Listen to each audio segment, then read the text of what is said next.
માતાજી, જય ગિરનારી। મારા નવા વ્લોગમાં ફરીથી તમારું સ્વાગત છે અને હું છું વર્ષા તમારી સાથે। અત્યારે વાગી ગયા છે 10 અને ઘરનું તો કામ આજે થઈ ગયું છે અને ડાયમંડનું કામ હવે રજા પડી ગઈ છે એટલે હવે ડાયમંડનું કામ નથી કરવાનું અને હું બેસી ગઈ છું સીવવા।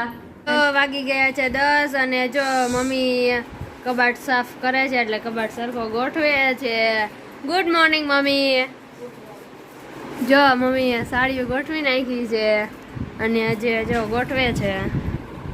હાલો વાગી ગયા છે 12:30 અને જો રસોઈ બની ગઈ છે અને જો હવે બધા બપોરો કરવા બેસી ગયા છે।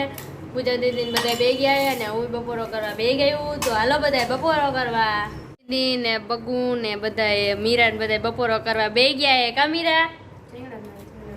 અને જો આપણી થાળી રેડી થઈ ગઈ છે।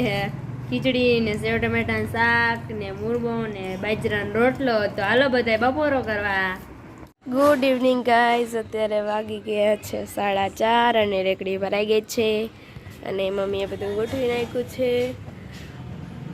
લીમડો ફુદીનો ને બધું મસ્ત ગોઠવી નાખ્યું છે। મેથી ને કોથમીર ને પાલક ને ભાજી મૂળા ને બધું ગોઠવી નાખ્યું છે અને હોવા ભાજી ને મરચી ને લીંબુ ને આદુ બધું ને ડુંગળી ને મસ્ત બધું ભરાઈ ગયું છે। વાગી ગયા છે 9 અને સેવ બનાવવાની છે અને પૂજા દીદીએ ઘીમાં અને ચમચી હલવાડી દીધી અને નીકળતી નથી। ટાપ ઉપર ન હોય, ટાપમાં ટપતો તો વાહ નીકળી ગઈ। આમ જો તો ઘી ચોટાડી દીધું કેટલું બધું। હાલો હવે સ્ટાર્ટ કરી દીધો છે સેવ બનાવવાનું અને ઘી નાખે ચમચી માંડ નીકળી ગઈ, વાકી વરી ગઈ। લો પૂજા દીદી બીજી ચમચી ઘી નાખી દીધું। પૂજા દીદી કાંક મને ખરા દેખાડું બધાને। પૂજા દીદી નાના છોકરાને ઘડિયાળ પહેરી પૂજા દીદી નાના છોકરાને ઘડિયાળ પહેરી એટલે મીરાની નાની ઘડિયાળ લઈ લીધી। બોલો ખબર જ નથી પડતી કાંઈ। આવી ઘડિયાળ પહેરતા હશે કે મોટા ઘડિયાળ પહેરવાનું? મારા હાથમાં નાનું એટલી એક માપે તો થાય છે જ પાતળા એટલે પાતળો હાથ છે એટલે મીરાની ઘડિયાળ માપો માપ આવી જાય। હાલો ઘી નાખી દીધું હે અને હમણાં સેવ નાખવાની। હાલો હવે સેવ નાખી દીધી પૂજા દીદી અને હવે ઘીમાં સેવ શેકવાની છે જોજે। આ લઈ તો હાણચી દે હાણચી જ ન ચડે।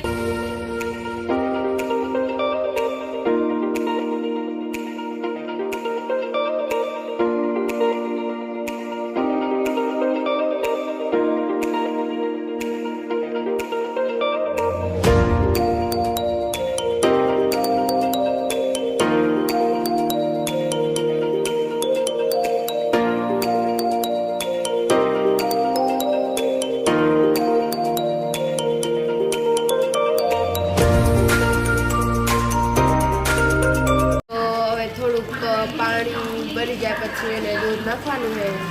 તો હવે દૂધ નાખી દઈશું અને પછી થઈ જશે રેડી આપણું। મમ્મી બધું નાખ દેવાનું છે। હાલો દૂધ નાખી દીધું છે અને હવે થોડીક વાર ઉકળવા દેવાનું છે। તો મીઠી સેવ બની ગઈ છે મસ્તની। તો હાલો આપણે બધા વારું કરવા બેસી જા।